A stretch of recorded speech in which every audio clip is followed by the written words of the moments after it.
मंदिर में पुराण की कथा कराने और सुपात्र को दान देने से होने वाली सद्गति के विषय में एक आख्यान तथा गोपी चंदन के तिलक की महिमा। यही प्रश्न नारद जी ने महादेव जी से पूछा था और ये कथा पद्म पुराण में दी गई है। तो महादेव जी कहते हैं, नारद, इस विषय में विज्ञ पुरुष एक प्राचीन इतिहास कहा करते हैं। यह इतिहास अत्यंत पुरातन, पुण्यदायक, सब पापों को हरने वाला तथा शुभकारक है। देवर्षि ब्रह्मपुत्र सनत कुमार ने लोक पितामह ब्रह्मा जी को नमस्कार करके मुझे ये उपाख्यान सुनाया था। सनत कुमार जी बोले, एक दिन मैं धर्मराज से मिलने गया था। वहाँ उन्होंने बड़ी प्रसन्नता और भक्ति के साथ नाना प्रकार की स्तुतियों द्वारा मेरा सत्कार किया। तत्पश्चात मुझे सुखमय आसन पर बैठने के लिए कहा।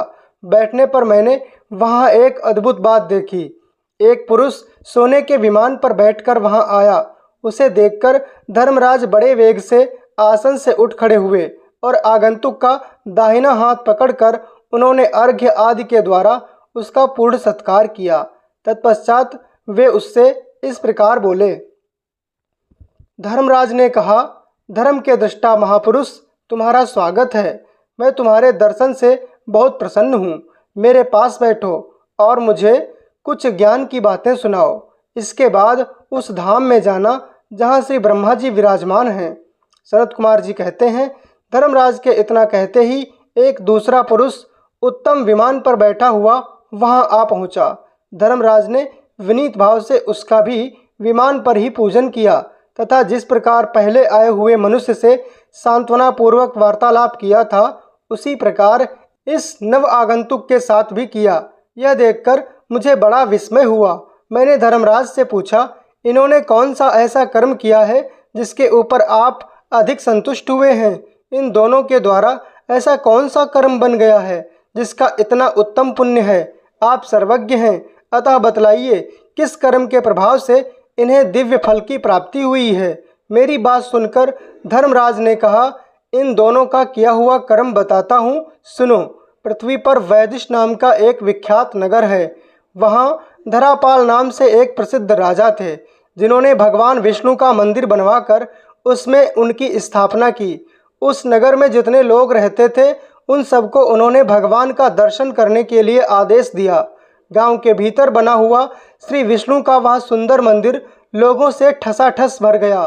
तब राजा ने पहले ब्राह्मण आदि के समुदाय का पूजन किया। फिर उन महाबुद्धिमान नरेश ने इतिहास पुराण के ज्ञाता एक श्रेष्ठ द्विज को, जो विद्या में भी श्रेष्ठ थे, वाचक बनाकर उनकी विशेष रूप से पूजा की। फिर क्रमशः गंध पुष्प आदि उपचारों से पुस्तक का भी पूजन करके राजा ने वाचक ब्राह्मण से विनय पूर्वक कहा, हे द्विजश्रेष्ठ, मैंने जो यह भगवान विष्णु का मंदिर बनवाया है, इसमें धर्म श्रवण करने की इच्छा से चारों वर्णों का समुदाय एकत्रित हुआ है। अतः आप पुस्तक बाँचिए। इस समय ये 100 स्वर्ण मुद्राएं उत्तम जीविका वृत्ति के रूप में ग्रहण कीजिए और 1 वर्ष तक प्रतिदिन कथा कहिए। वर्ष समाप्त होने पर पुनः और धन दूंगा। मुनिश्रेष्ठ, इस प्रकार राजा के आदेश से वहाँ पुण्य में कथा वार्ता का क्रम चालू हो गया।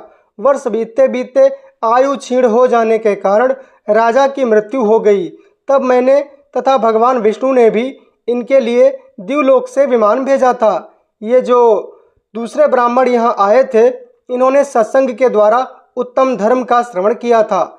श्रवण करने से श्रद्धावश इनके हृदय में परमात्मा की भक्ति का उदय हुआ। मुनिश्रेष्ठ, फिर इन्होंने उन महात्मा वाचक की परिक्रमा की और उन्हें एक मासा सुवर्ण दान दिया। सुपात्र को दान देने से इन्हें इस प्रकार के फल की प्राप्ति हुई है। मुने, इस प्रकार यह कर्म जिसे इन दोनों ने किया था, मैंने कह सुनाया। महादेव जी कहते हैं, जो मनीषी पुरुष इस पुण्य प्रसंग का महात्म्य श्रवण करते हैं, उनकी किसी जन्म में कभी भी दुर्गति नहीं होती। देवर्षि प्रवर, अब दूसरी बात सुनाता हूँ, सुनो। गोपी चंदन का महात्म्य जैसे मैंने देखा और सुना है, उसका वर्णन करता हूँ। ब्राह्मण, क्षत्रिय, वैश्य अथवा शूद्र कोई भी क्यों ना हो, जो विष्णु का भक्त होकर उनके भजन में तत्पर रहकर अपने अंगों में गोपी चंदन लगाता है, वह गंगा जल से नहाए हुए की भांति सब दोषों से मुक्त हो जाता है। कल्याण की इच्छा रखने वाले वैष्णव ब्राह्मणों के लिए गोपी चंदन का तिलक धारण करना विशेष रूप से कर्तव्य है। ललाट में दंड के आकार का, वक्ष में कमल के सदृश, बाहुओं के मूल भाग में बांस के पत्ते के समान तथा अन्यत्र दीपक के तुल्य चंदन लगाना चाहिए, अथवा जैसी रुचि हो उसी के अनुसार भिन्न भिन्न अंगों में चंदन लगाएं। इसके लिए कोई खास नियम नहीं है। गोपी चंदन का तिलक धारण करने मात्र से ब्राह्मण से लेकर चांडाल तक सभी मनुष्य शुद्ध हो जाते हैं। जो वैष्णव ब्राह्मण भगवान विष्णु के ध्यान में तत्पर हो उसमें तथा विष्णु में भेद नहीं मानना चाहिए। वह इस लोक में श्री विष्णु का ही स्वरूप होता है। तुलसी के पत्र अथवा काष्ठ की बनी हुई माला धारण करने से ब्राह्मण निश्चय ही मुक्ति का भागी होता है। तुलसी पत्र मालाम च तुलसी काष्ठ संभवाम दत्वा वै ब्राह्मणो भूयान मुक्ति भागी न संशयः।